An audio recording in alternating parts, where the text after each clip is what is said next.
ప్రాచీన శాస్త్రీయ అత్యాధునిక వైద్య విధానాలను వినూత్నంగా ఒకే గొడుగు కింద అందుబాటులోకి తీసుకొచ్చింది మెడి9 integrated medical system. Telangana politics interesting గా మారుతున్నాయి. ఏదో జరగబోతుందంటూ అధికార కాంగ్రెస్ తో పాటు ప్రతిపక్ష బీఆర్ఎస్ నుంచి సంకేతాలు అందుతున్నాయి. రేవంత్ ప్రభుత్వం కూలిపోతుందని బీఆర్ఎస్, ప్రతిపక్షం అడ్రస్ గల్లంతు చేస్తామని హస్తం నేతలు సవాళ్లు ప్రతి సవాళ్లతో హోరెత్తిస్తున్నారు. దీంతో తెలంగాణ గట్టు మీద రాజకీయం సలసలా మండుతోంది. వేసవి తాపం ముందే తగిలినట్టు రెండు పార్టీల నేతలు వ్యవహరిస్తుండడమే హాట్ టాపిక్ అవుతోంది. తెలంగాణ ముఖ్యమంత్రిగా రేవంత్ రెడ్డి బాధ్యతలు స్వీకరించి దాదాపు 14 నెలలు కావిస్తోంది. ప్రభుత్వ పరంగా ఎన్నో కీలక నిర్ణయాలు తీసుకుంటున్నా క్షేత్రస్థాయిలో అనుకున్న మైలేజ్ రావడం లేదని సీఎం భావిస్తున్నారు. దీనికి కారణం సొంత పార్టీలో ప్రత్యర్థులతో పాటు ప్రతిపక్షం గట్టిగా పోరాడడం కూడా విశ్లేషిస్తున్నారు.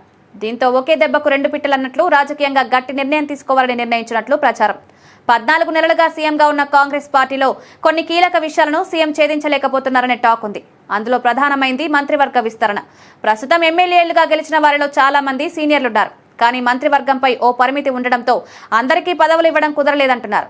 ఇదే సమయంలో ప్రతి విషయాన్ని రాజకీయం చేస్తూ బీఆర్ఎస్ చికాకు చేస్తోందంటున్నారు. తనను ఇబ్బంది పెడుతున్న సీనియర్లను కట్టడి చేయడంతో పాటు ప్రతిపక్షాన్ని నీరుగార్చేలా ఒక బలమైన అడుగు వేసేది ముఖ్యమంత్రి సిద్ధమైనట్లు ప్రచారం.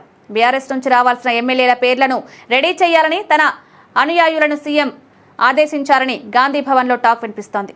ఎమ్మెల్సీ ఎన్నికలు ముగిసిన వెంటనే ఈ ఆపరేషన్ స్టార్ట్ చేయాలని నిర్ణయించారు. స్థానిక ఎన్నికలకు ముందే బీఆర్ఎస్ ఎమ్మెల్యేలను చేర్చుకోవాలని భావిస్తున్నారు. అయితే ఒకరో ఇద్దరో కాకుండా ఏకంగా 16 మందిని ఒకేసారి కాంగ్రెస్ లోకి తీసుకోవాలని ప్లాన్ వేస్తున్నట్లు సమాచారం. ప్రస్తుతం ఉన్న 10 మంది కొత్తగా వచ్చే 16 మందితో కలిపితే బీఆర్ఎస్ కు ప్రతిపక్ష హోదా తీసేయొచ్చని, ఆ పార్టీ శాసనసభాపక్ష హోదాను లాగేయడం ద్వారా వలసొచ్చిన ఎమ్మెల్యేలందరినీ న్యాయ వివాదాల నుంచి రక్షించొచ్చని సీఎం భావిస్తున్నారు. ప్రస్తుతం 10 మంది జంపింగ్ ఎమ్మెల్యేలపై అనర్హత వేటు వేయాలని బీఆర్ఎస్ వేసిన పిటిషన్పై సుప్రీంకోర్టులో విచారణ సాగుతోంది. త్వరలో ఈ వివాదంపై తీర్పు వెలువడే అవకాశం ఉంది.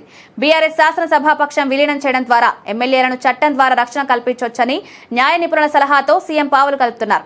తాను అనుకున్నట్లు బీఆర్ఎస్ నుంచి 16 ఎమ్మెల్యేలు వస్తే పార్టీలో గొనుగుతున్న నేతల నోళ్లు ముంచొచ్చని సీఎం వ్యూహంగా చెప్తున్నారు. మొత్తానికి ఆపరేషన్ 16 దిశగా వేస్తున్న అడుగులు బీఆర్ఎస్ పార్టీని చర్చేస్తాయా అనే ఆసక్తి పెంచుతున్నాయి.